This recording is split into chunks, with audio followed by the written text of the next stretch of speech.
These neat bicycle freestyle maneuvers are executed by experienced professionals.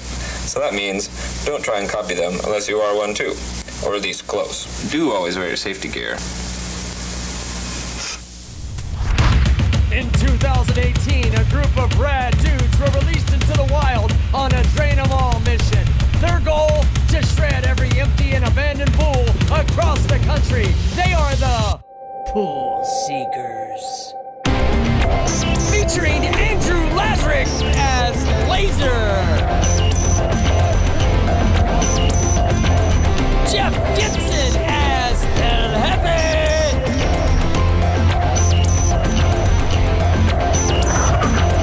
Kevin Conway, a.k.a. Kebra. Yeah, dude. And Rick Thorne as Mr. T-Bird.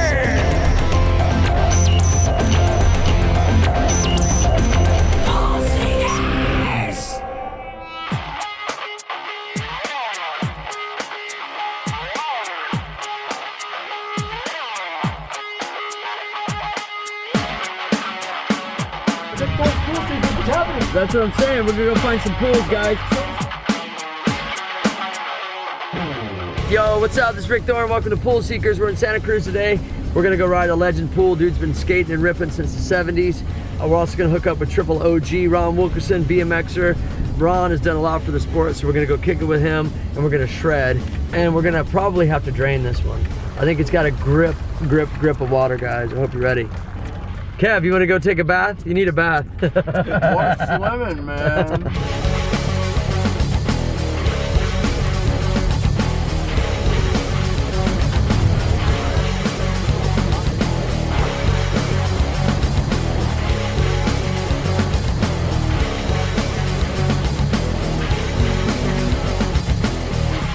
Good stuff. Oh.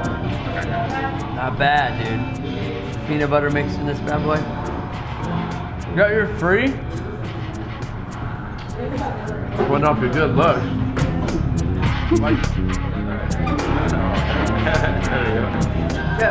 Kevin? Hey Ron, so here's the deal. We're gonna go drain the pool. Alright? You down for that? Yeah? And then come over later, alright? Ready to go ride the pools, Andrew? Ready to go ride? Yes, I'm going. Yeah, he's ready, I'm ready, Ron's ready. So if you're ever in Santa Cruz, come by Samba Rock, because it rocks. Yeah!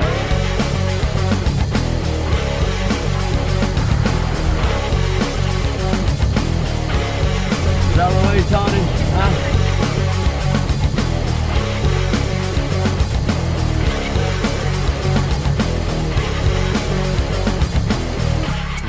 Fuck. Not bad for 48. These young bucks though, they're like, phew, where'd they go?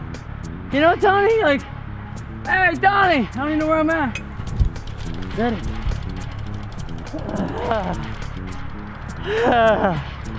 I made it, Tony. You may ask yourself, who is this Tony guy? He's my little friend, Tony. You might know him, huh? He's over there at the pool, Tony.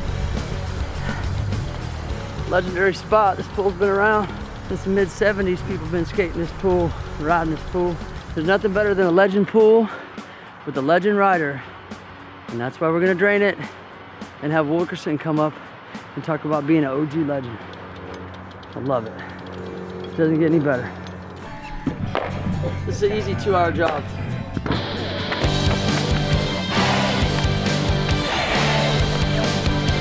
Where are we draining the water at?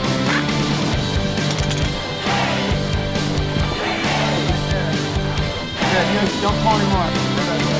What's on the other side over there? Electric shock to your brain.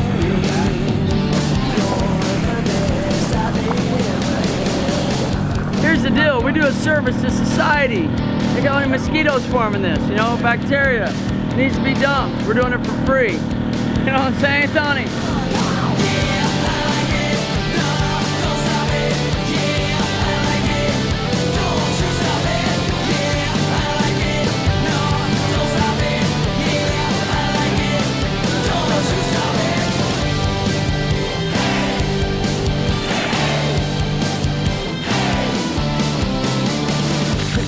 Never end.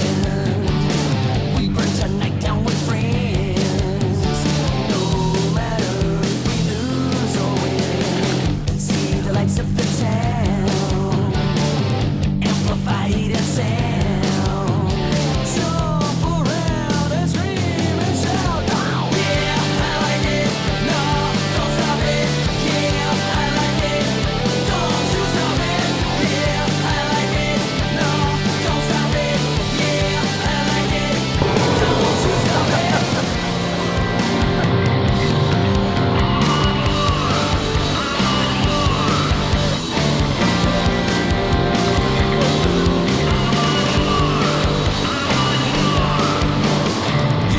Yo, what's up, Ron?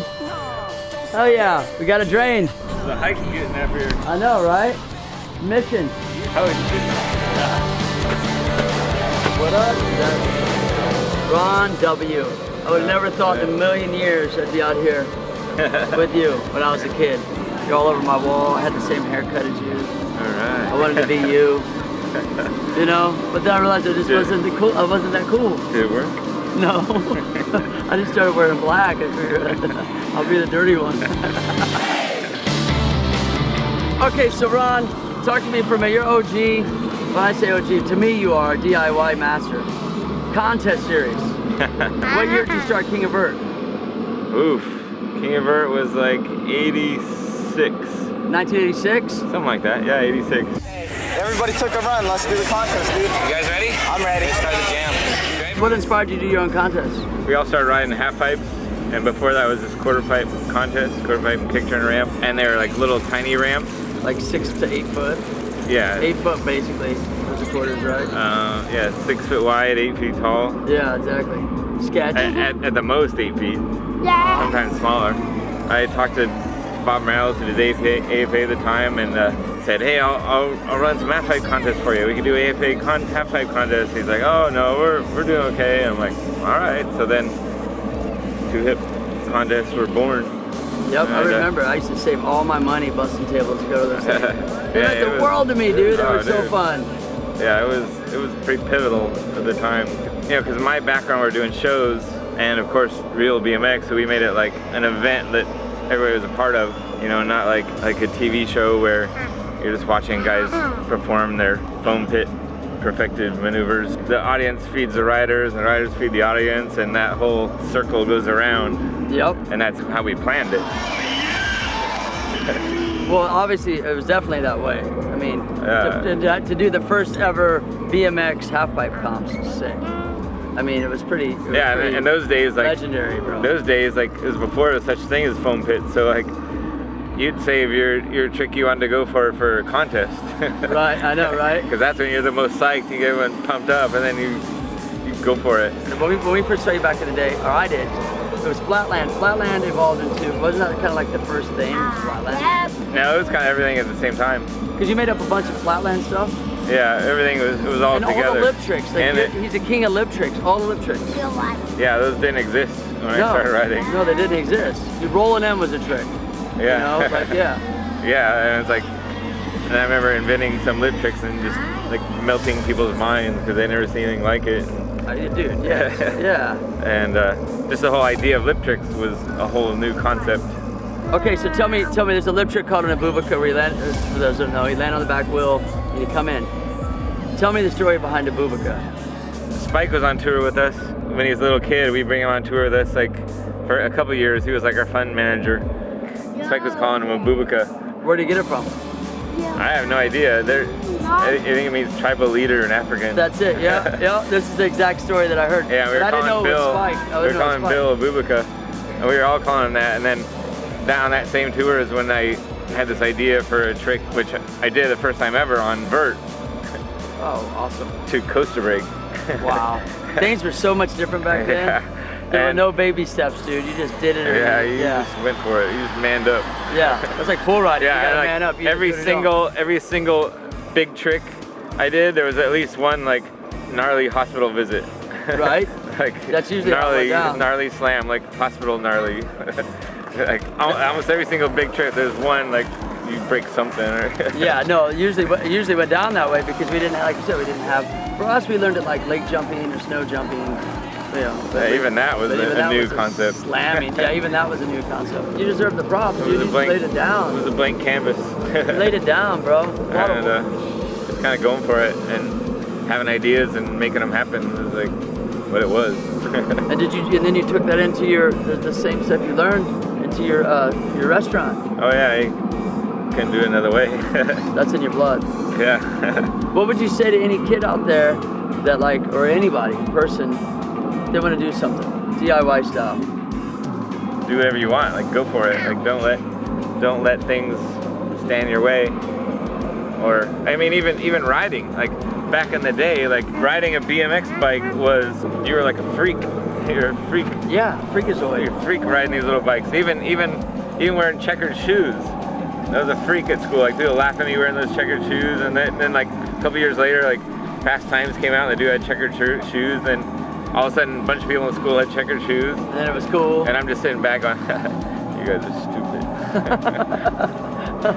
Yeah, we were riding BMX bikes and everybody make fun of us for riding those little bikes, and then like a couple years went on, and then like we started doing shows, and like me and Rich Avello were the 2 Hip Chick team, and we both quit our jobs at Round Table Pizza, and we were doing shows. Oh wait, you also had your own touring team too. Oh yeah.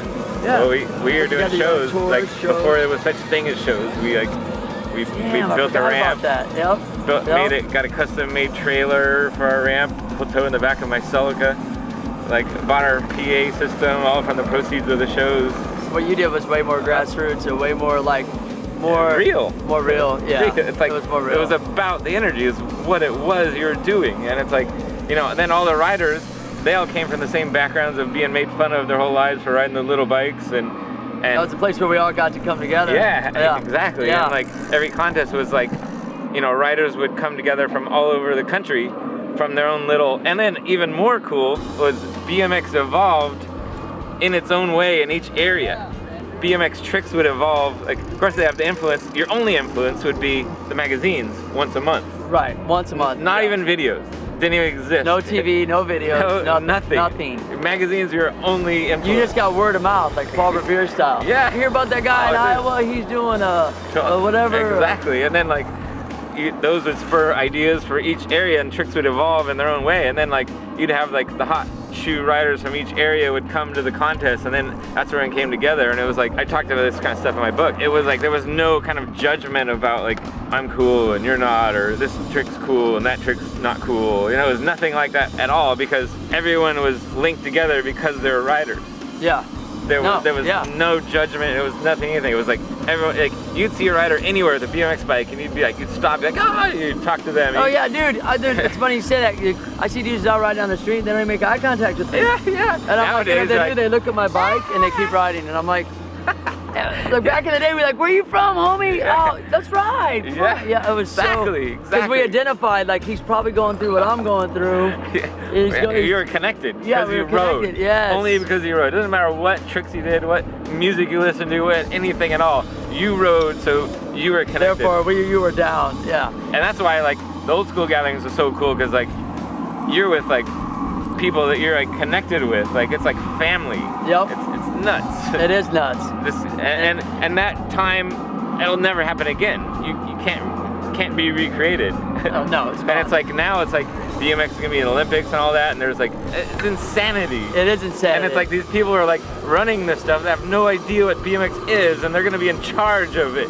And like they're like claiming freestyle for their group or whatever, the whole Olympics thing, and it's like, it's insanity. And it's they are molding it into what they think a sport is, that everything else is. And BMX is not a sport. We've already got our thing going on. But it's not a sport. It's Right. like, it's a lifestyle. It's something, it's not a sport. You know, no one in BMX ever trains, or they go ride. Well, they used to not. Yeah, but true. They might nowadays. I'm sure some do nowadays. I know those kind of guys. There's a lot of them. Yeah. But yeah, I know, it's crazy, bro. But you know what's cool about it all, though, is that you started a lot and did a lot for a lot of riders. And you got like a lot of mad respect from a lot of people.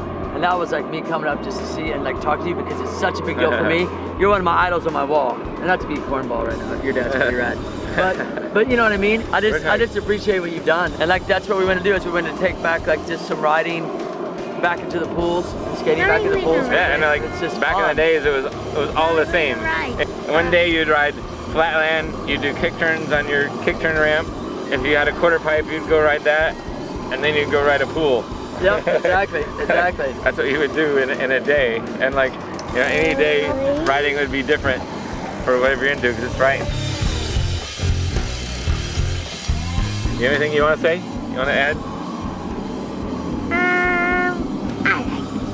What? I like BMX. He likes BMX. Well, let's ride. All right. Ron, it's an honor. Oh yeah, hell yeah. You're awesome, brother. Mom is gonna Thank you. go.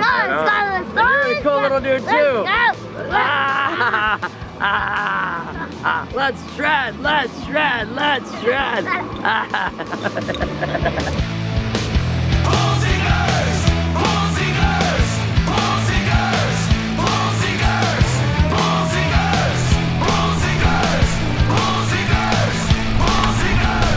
Yo, that's it. That's a wrap. Pool Seekers, Drain Them All tour. This is the last stop, Santa Cruz. Stoked. Great way to end it with Ron W., the legend BMXer. He's done so much for our sport. Props to him and props to you. We are the Pool Seekers. We'll see you soon. Keep shredding. We're gonna shred your pool.